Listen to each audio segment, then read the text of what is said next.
गला से आम आडोलेस जे अच्छी पचारू कि आम 22 वार्ड आप 2टा ट्यूबवेल कहीं देले अधिक कहीं देले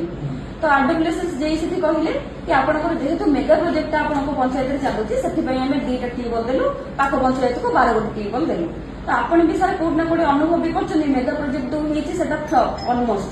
तो 2 दिन पानी चलला 8 दिन से लगुच रिपेयरिंग कर लगी जो फाटुची आउ गोटे मुख्य समस्या रोचे कौन आम पंचायत रे गोटे टांकी 2टी पंचायत को पानी देउची पानी गोटे आम पंचायत रे गोटे दिन चलला बेलू अन्य पंचायत को गोटे दिन चलती ये जनसाधारण मैंने व्यस्त होती तो जदि भी आमर 22टा वार्ड अच्छी गोटे टांकी सर्ट पड़ुची आमको ही सर्ट पड़ुची अधघंटा लेखा पानी चलला पानी सरी जाऊँगी से आम आउ गोटे पंचायत को आम ये पानी देचु तो पानी बहुत समस्या रोचे आ बाबद आप देखु आप एसडीओ सार को पठातु मुझे सार सागे जी बुलि जो जो निहाती ट्यूबवेल रिक्वायर अच्छे आम मेनसन कर 22 वार्ड में 22 ट्यूबवेल दरकार अच्छी बट आमको निहाती जो लगे रिक्वायर हो मैक्सिमम आम सांसन कर तो आम ये मेगा पानी भी आम सफिसीयंट दे पार्नु लोक ठीक से पानी पहुंची पार्नु तो मैक्सिमम जदि आप 8 कोटी ट्यूबवेल दौरान दिखाँ ना टोटाल न दिखाँ एडभांस जो गुड़ा आसी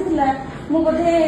एजन इंजीनियर सार थे गोटे लिस्ट देती से लिस्ट एपर्यंत अच्छी कि ना मुझे जानी जो निहाती रिक्वायर गोटे गाँ अच्छी गोटे पड़ा अच्छी भर गोटे भी ट्यूबवेल ना सेमती जगह में निहाती पानी दवा कारण पीवा पानी ना से दूर बाटू जाऊँगी तो ये जगह को पानी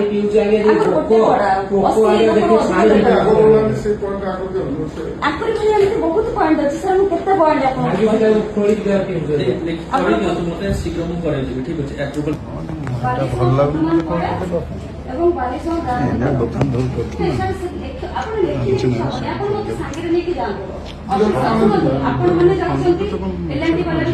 समस्त कहते ना पानी जाऊँगी लोक कथा जो अफिसर मैंने आसर पानी आसमें पढ़ुना पानी आसनी मुझे एक्चुअली वास्तव में जिन देखा एक्चुअली से जगह प्रेजेंट रही कि पानी जाऊँगी कि न जाऊँगी जब न जाऊँगी बाटा कर